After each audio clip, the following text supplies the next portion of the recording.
A lot of people don't show you. They will show you the afro like this, then they will skip right to the end where you see the finished result, and you think they've just put the gel on their hair naturally and that's how it looks. No. It's led to the birth of a brand new beauty standard when it comes to curl definition that I actually think could end up being much more toxic than the European beauty standard of having straight long hair, because it's being pushed by black women and women of color that look like us, that have looser, wider curls, making us believe that that is the goal. Why won't my curls define no matter how many products I use? I love this question. I have a whole chapter in my book, How to Love Your Afro, talking about the curl definition trap that we all get caught in, me included. Let's talk about this honestly, shall we? Curl definition should simply refer to the clarity and separation of our individual curls and coils. It's supposed to make your specific curl pattern, however that presents itself naturally, more visible and distinct.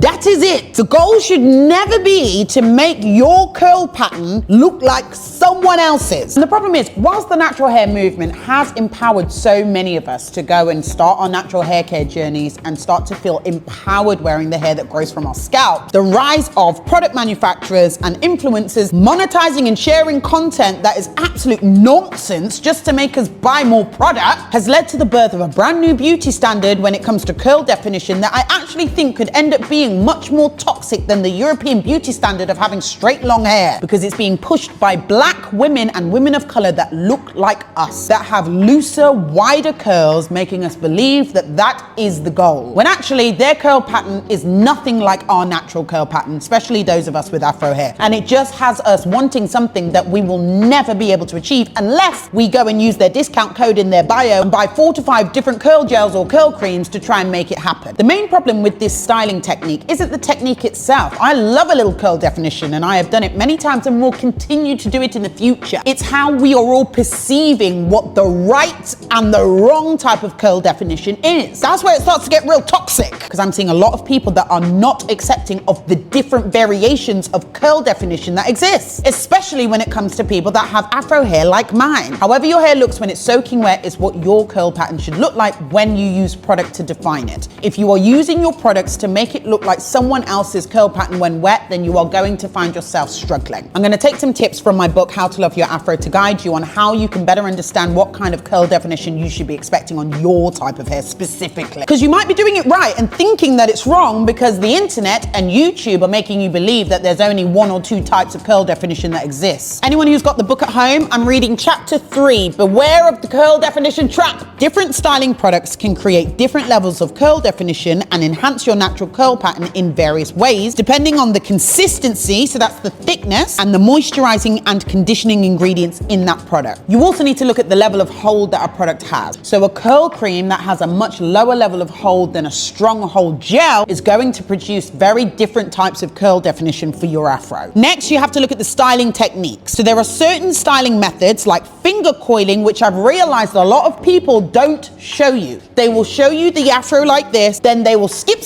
right to the end where you see the finished result, and you think they've just put the gel on their hair naturally and that's how it looks. No.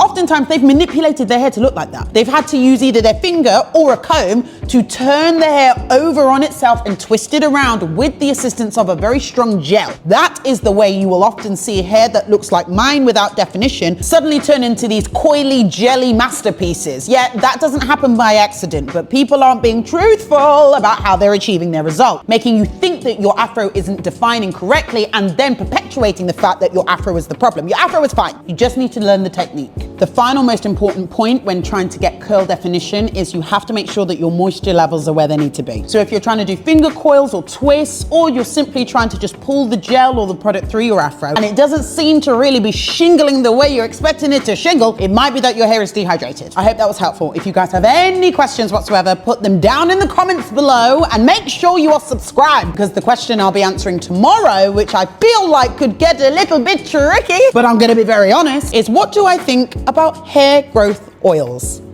Okay. If you want to get direct support from me personally, or gain access to more educational content like this, and get discounts and offers from hair care brands, hair care professionals, trichologists, and dermatologists that can help you on your journey that I trust and recommend myself, check the description for how you can join my brand new initiative, Afro January, that I am currently running this month to give everyone's Afro a little reset, ready for the year ahead. And you can learn more information about how you can buy yourself one of my Team Texture heat hats, or if you want more information on my brand new book, How to Love Your Afro, and where you can purchase it from, I've put all the links and information down there. Love and blessings. Thank you for watching. Bye-bye.